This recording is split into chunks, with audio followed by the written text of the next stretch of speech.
Now, conditioned reinforcers or conditioned stimuli. These are developed through repeated pairings and associations.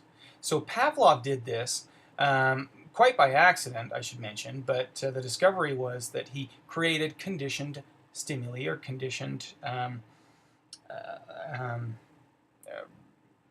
conditioned stimuli and then conditioned responses, but conditioned stimuli by pairing novel, meaning that otherwise would be meaningless, novel stimuli with unconditioned stimuli. So, for example, a metronome. That is not a stimulus that would normally elicit salivation by a dog. But by pairing it repeatedly, the metronome gained the power, basically, to predict meat powder. So the dog started actually to salivate at the presentation of the metronome, and so well before the meat powder or the meat. Why do we care about this? What does it mean? Well, let's talk about it in a public health setting. Unconditioned stimuli, smokers, drugs tend to be, we call them unconditioned. You generally think of them as unconditioned, meaning that you generally don't have to learn to like them. There might be, you have to have an acquired taste, but after one or two applications of a drug, you're hooked, you're addicted, and they're very, very reinforcing. Nicotine, for example.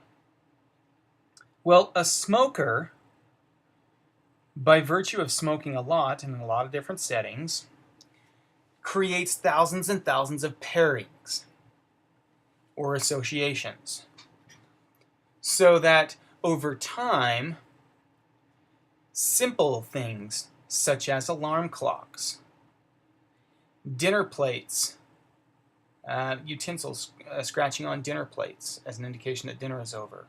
Those are otherwise conditioned or novel stimuli, meaning that they wouldn't elicit a desire to smoke.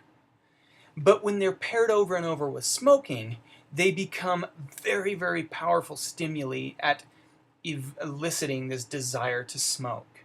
Because a smoker, when he hears or she hears utensils scratching on a dinner plate, it means dinner is over, and always after dinner it means we smoke. So even minutes before there's this physical need to smoke, there's this emotional need and this emotional desire to start smoking because of this pairing. So that's one of the values of respondent conditioning.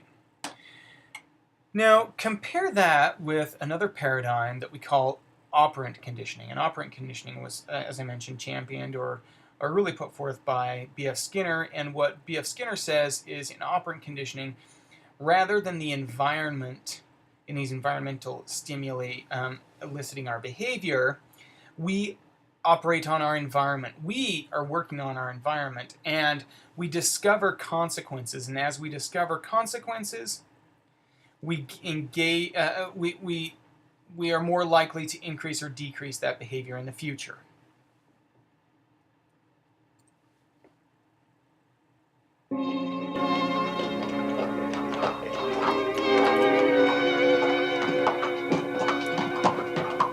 At the beginning of the century, Wilhelm von Osten, a Prussian aristocrat living in Berlin, thought that animals might perform as well as we do, provided they are taught.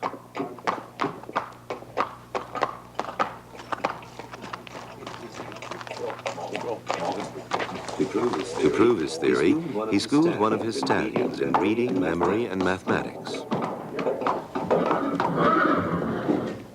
2 years of tuition in his classroom stable paid off, and the horse emerged as an apparent equine genius, confidently tapping out the solutions to problems with his hoof.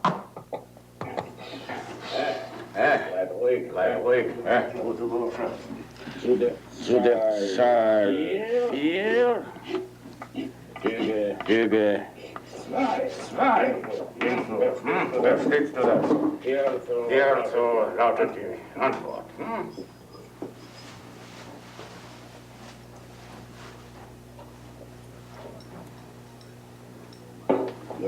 Jawohl. Van Osten christened his horse Kluger Hans, Clever Hans. The horse even took square roots in his stride. Wurzel. Wechsel. Das ist ein bisschen schwierig. Einverstanden.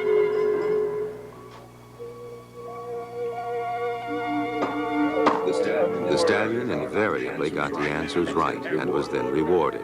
Clever Hans' reputation was worldwide. Many thought the Wonder Horse a hoax, but Van Osten remained firm in his claim that he had a thinking horse on his hands and eagerly sought scientific respect.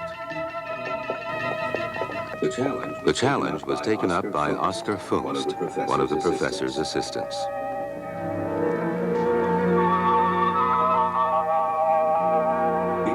He devised tests designed to discover the limits of Clever Hans' intelligence. When shown a number, Clever Hans correctly taps 7 times.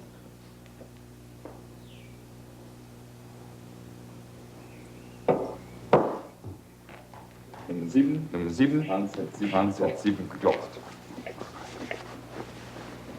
Ohne Kenntnis. But could he recognize the figure if Van Osten himself didn't know it?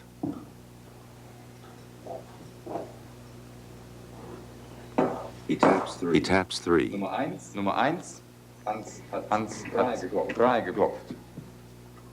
The test reveals that Clever Hans has no difficulty reading the numbers if Van Osten himself sees them first.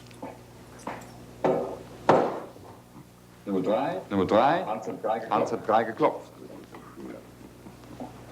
Ohne Kenntnis. Van Osten has no idea what the figure is on this card. Neither has Clever Hans. Nummer 2, Hans hat 3 geklopft. The results seemed conclusive. Vielen Dank, Herr von Osten. The horse got 98% of the answers correct if Van Osten had knowledge of them. Only 8.5% if not. Wir müssen die Signale heraus. Somehow, Van Osten was unwittingly supplying the answers to his horse. Okay, so hopefully what you saw in that last example in operant conditioning was that we, or in this case the horse, operates on their environment, meaning behaves, does something.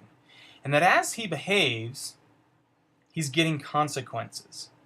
Now, the consequence that was being administered here, and of course, the horse doesn't really know math and can't do square roots, but was getting rewarded for behaving. Now, the way it appeared to us is that he was rewarded for getting the correct behavior, or pardon, for the correct number of taps. And actually, that's not true. What was happening is, and if we were to have watched the video a little bit longer, it would have been revealed that the trainer put his head up when he got the right number. So, for example, if he held up number 3, when the horse got to 3, the trainer would put his head up, kind of a head cant that was very unique, and not intentionally. But this was the cue to the animal to stop tapping. When the animal stopped tapping, then he was rewarded. So the animal has learned to behave, and behave in a specific way, and when he does that, he's rewarded. He's operating on his environment, and the consequence increases the frequency of the behavior. Meaning, as I do this, then I get rewarded. Therefore, in the future, I'm more likely to tap my foot until the trainer puts his head up. Now, there are millions of examples of operant conditioning in your own life. Everything from stopping at a stop sign because it's rewarded by not getting into an accident, to making your bed as a child because you may have been rewarded by a parent, to working hard in school because the grades are rewarding. So I'm going to talk about these two different paradigms at different times throughout this discussion, but please keep in mind they're both very, very powerful as they relate to behavior. Operant conditioning is probably one of the more foundational paradigms for things like social support, for engaging in physical activity. We have support networks and friends that would praise you for exercising. And that is the foundation for this reinforcement. That's, sometimes we call it social support. So we have this thing that we call a contingency. And a contingency, and this might also right here be called a three-term contingency because there are three unique entities involved in this contingency: A, B, and C. So A would be an antecedent stimulus. Antecedent because it comes before the behavior, which is B, behavior, which precedes C, the consequence. So for example, a friend offers you a cigarette. That's the antecedent stimulus. And says something like, let's say you're at a party, and says something like, hey, would you like the cigarette? Everybody's smoking. Or at least you see that everybody's smoking, including a girl that you think is really cute. So that antecedent stimulus evokes the behavior, and let's say you smoke. And the consequence is that your friend pats you on the back, the girl comes over closer to you and says, hey, I didn't know you were a smoker. Wow. You want to come outside and smoke with me? Obviously, this is a funny example, but I'm trying to demonstrate the three terms in this contingency. Now, it's called a contingency because C, the administration of the consequence, is dependent on the behavior. And the behavior is dependent on the presentation of the antecedent stimulus. Now, these are all connected in a contingency because this consequence strengthens the antecedent stimulus. Now, that may seem weird, but let me explain. The antecedent stimulus gains its power to evoke a behavior because there is a valuable consequence. So, for example, when your friends say, hey, why don't you have a smoke? Or why don't you smoke this joint? Or have you tried this? Have you tried ecstasy? Or have you tried this? Hey, I've got some. Why don't you do this? They, over time, have gained power as antecedent stimuli because in the past, when they've invited you to do things for which you have behaved or engaged in, you've been rewarded. You're socially included. You're part of a group. It's meaningful. Therefore, it's a contingency. These three terms all strengthen each other.